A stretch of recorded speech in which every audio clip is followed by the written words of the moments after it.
সুপ্রিয় দর্শক, এই মুহূর্তের সবথেকে বড় খবর। দর্শক, আপনারা সকলেই জানেন আজকে লোকসভার প্রথম অধিবেশন রয়েছে। আর এই অধিবেশনে সমস্ত নবনির্বাচিত যারা সাংসদ তারা কিন্তু শপথ গ্রহণ করবেন বা শপথ গ্রহণ অনুষ্ঠানে অংশ নেবেন।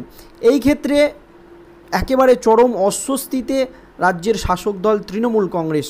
সেটা হচ্ছে বসিরহাটের তৃণমূল কংগ্রেসের প্রার্থী হাজী নুরুল ইসলামকে নিয়ে। কারণ অনেক সংশয় তৈরি হয়ে গিয়েছে ইতিমধ্যেই রাজনৈতিক মহলে যে বসিরহাটের তৃণমূল কংগ্রেসের প্রার্থী হাজী নুরুল ইসলামের সাংসদ পদ কি খারিজ হতে পারে, কেন খারিজ হতে চলেছে বা কেন খারিজ হতে পারে, আজকের এই প্রতিবেদনে আপনাদেরকে ডিটেলসে জানাবো। এবং আজকের এই যে শপথ গ্রহণ অনুষ্ঠান, সেখানে কি শপথ গ্রহণ করতে পারবেন হাজী নুরুল ইসলাম, কেন তার সাংসদ পদ খারিজ হতে পারে, এই নিয়ে কিন্তু জল্পনা আবারও উস্কে গিয়েছে। দর্শক, আপনারা সকলেই জানেন এই লোকসভা নির্বাচনে সবচাইতে গুরুত্বপূর্ণ এবং হাই ভোল্টেজ যে কেন্দ্র ছিল সেটা হচ্ছে এই বসিরহাট লোকসভা কেন্দ্র। আর এখানে কিন্তু বিজেপি একেবারে চমক দিয়ে হাজী নুরুল ইসলামের বিরুদ্ধে প্রার্থী করেছিলেন সন্দেশখালীর প্রতিবাদী মুখ রেখা পাত্রকে। আপনারা জানেন এই 7টি বিধানসভা মিলিয়ে কিন্তু একটি লোকসভা, সেটা হচ্ছে বসিরহাট লোকসভা কেন্দ্র। আর তার মধ্যেই পড়ে কিন্তু সন্দেশখালী। আর এই সন্দেশখালীতে ধীরে ধীরে জনপ্রিয় হয়ে ওঠেন রেখাপাত্র। যদিও 6টা বিধানসভা কেন্দ্রে রেখাপাত্র পিছিয়ে থাকেন, তবুও কিন্তু এই সন্দেশখালী বিধানসভা থেকে বিপুল ভোটে এগিয়ে থাকেন সন্দেশখালীর প্রতিবাদী মুখ রেখাপাত্র। এবং হাজী নুরুল ইসলাম যেদিন থেকে জয়ী হয়েছেন এই লোকসভা নির্বাচনে, সেই দিন থেকেই কিন্তু এই বসিরহাট লোকসভা কেন্দ্র নিয়ে রাজনৈতিক মহলে নানান জল্পনা কল্পনা কিন্তু চলছিল। কারণ বিরোধী দলনেতা শুভেন্দু অধিকারী দাবি করেছিলেন যে এই বসিরহাট লোকসভা কেন্দ্রে বিপুল পরিমাণে ছাপ্পা হয়েছে, কথা আপনারা সকলেই জানেন। এবং চুরি করে এই বসিরহাট লোকসভা কেন্দ্রে জিতেছে তৃণমূল কংগ্রেস। আর এই নিয়ে চরম অস্বস্তিতে তৃণমূল কংগ্রেসের প্রার্থী হাজী নুরুল ইসলাম। কি হয়েছে দর্শক, আপনারা সকলেই জানেন গত কয়েকদিন আগেই লোকসভা ভোটের ফল প্রকাশিত হয়েছে। রাজ্যের প্রায় 42টি কেন্দ্রের মধ্যে 29টি আসনে জিতেছে তৃণমূল কংগ্রেস আর 12টি লোকসভা আসনে জিতেছে বিজেপি। কিন্তু তৃণমূলের জেতা একাধিক আসনে কারচুপির অভিযোগে সবর হয়েছিলেন বিরোধী দলনেতা শুভেন্দু অধিকারী। একথা আপনারা সকলেই জানেন। সাংবাদিক বৈঠক ডেকে তিনি জানিয়ে দিয়েছিলেন 4 লোকসভা আসনের বিজেপি প্রার্থীরা কলকাতা হাইকোর্টে ইলেকশন পিটিশন দাখিল করবে, একথা কিন্তু পরিষ্কার জানিয়েছিলেন বিরোধী দলনেতা শুভেন্দু অধিকারী। আর তার চালেই কিন্তু এবার বিপাকে পড়েছেন বসিরহাটের বিজেপি প্রার্থী হাজী নুরুল ইসলাম। দর্শক, 1951 সালের জনপ্রতিনিধিত্ব আইন অনুযায়ী আগামী মঙ্গলবার কিংবা বুধবার ডায়মন্ড হারবার, বসিরহাট এবং জয়নগর এছাড়াও ঘাটাল, এই 4টি লোকসভা কেন্দ্র নিয়ে বিজেপি প্রার্থীরা কিন্তু ইলেকশন পিটিশন দাখিল করেছিল। সুপ্রিয় দর্শক, আর এই নিয়ে সাংবাদিক বৈঠকে ছাপ্পা ভোটের প্রসঙ্গ তুলে তৃণমূলকে আক্রমণ করেছিলেন বিরোধী দলনেতা শুভেন্দু অধিকারী। তার অভিযোগ, এবারের লোকসভা ভোটে প্রায় 20 থেকে 25 লক্ষ ছাপ্পা ভোট পড়েছে। শুধুমাত্র ডায়মন্ড হারবারে ছাপ্পা দেওয়া হয়েছে 10 লক্ষেরও বেশি ভোট। এবং ঘাটাল লোকসভা এছাড়াও কেশপুরে 1.5 লক্ষেরও বেশি ভোট ছাপ্পা পড়েছে। কমপক্ষে 20 থেকে 25 লক্ষ লোককে ভোট দিতে যেতে দেওয়া হয়নি। এরপরই কলকাতা হাইকোর্টে ইলেকশন পিটিশন দাখিল করেছিল বিরোধী দলনেতা শুভেন্দু অধিকারী।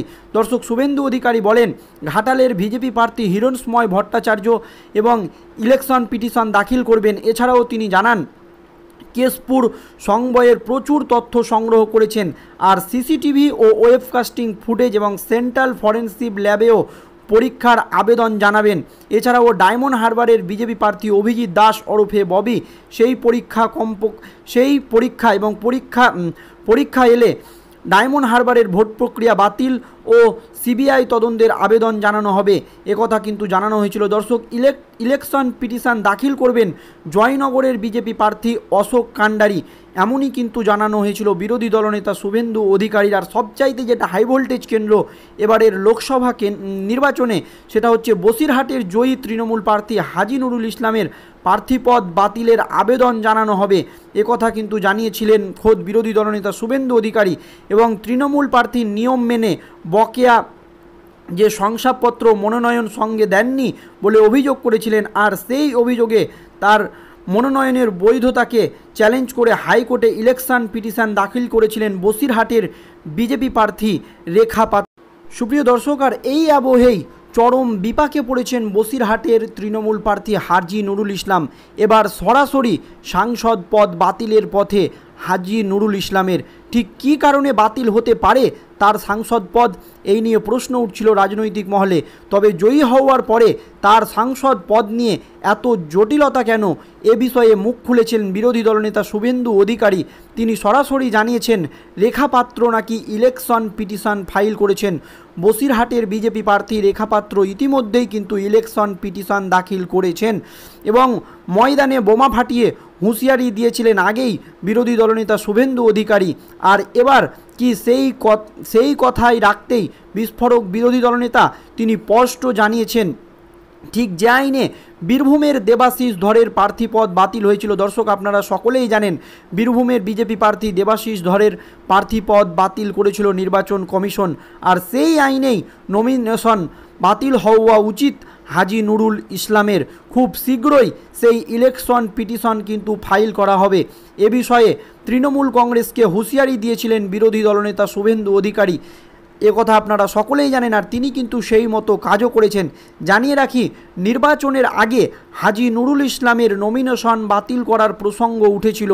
বলা হয়েছিল বসিরহাট লোকসভা কেন্দ্রের এই তৃণমূল প্রার্থী তার মনোনয়নের সঙ্গে প্রয়োজনীয় নো ডিউজ সার্টিফিকেট জমা দেননি।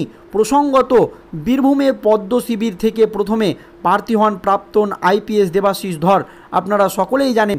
কিন্তু রাজ্য সরকার থেকে যে নো ডিউজ সার্টিফিকেট না মেলার সম্ভাবনা থাকায় সেখান থেকে বিজেপির মুখ হিসাবে দাঁড়ান দেবতনু ভট্টাচার্য, কথা আপনারা সকলেই জানেন। এবং নমিনেশন ক্যান্সেল হয় বিজেপি প্রার্থী দেবাশিস ধরের। আর এবার সেই একই কায়দায় হাজি নুরুলের মনোনয়ন বাতিলের জন্য ইলেকশন পিটিশন দাখিল করেছেন রেখা পাত্র, এমনটাই কিন্তু জানান বিরোধী দলনেতা শুভেন্দু অধিকারী। আর এই বিষয়ে এটা কিন্তু একেবারে তদন্ত সাপেক্ষ বিষয়, এটা নিয়ে কিন্তু এখনও তদন্ত চলছে। সেই জন্যই কিন্তু একটি প্রশ্ন উঠছে যে এই যে হাজি নুরুল ইসলাম, তিনি কি আজ সাংসদে শপথ গ্রহণ করতে পারবেন? স্বাভাবিকভাবেই হাজি নুরুল ইসলামের নমিনেশন বাতিল হলে সেক্ষেত্রে তার সাংসদ পদও কিন্তু বাতিল হবে। এটা কিন্তু একেবারে জানিয়েছেন বিশিষ্ট আইনজীবী এবং যারা রাজনৈতিকবিদদের একাংশ, তাদের মত যে স্বাভাবিকভাবে হাজি নুরুলের নমিনেশন বাতিল হলে সেক্ষেত্রে তার সাংসদ পদও বাতিল হবে। এখনও প্রশ্ন, এবার বসিরহাট লোকসভা কেন্দ্র থেকে সাংসদ কে হবেন? তাহলে কি বিজেপির স্টার ক্যান্ডিডেট রেখা পাত্রই হতে চলেছেন বসিরহাটের সাংসদ? তবে সব উত্তর এর দিশা দেখাবে রেখা পাত্রের ইলেকশন পিটিশন ফাইল। এখনও তিনি কি পদক্ষেপ নেন সেটাই দেখা।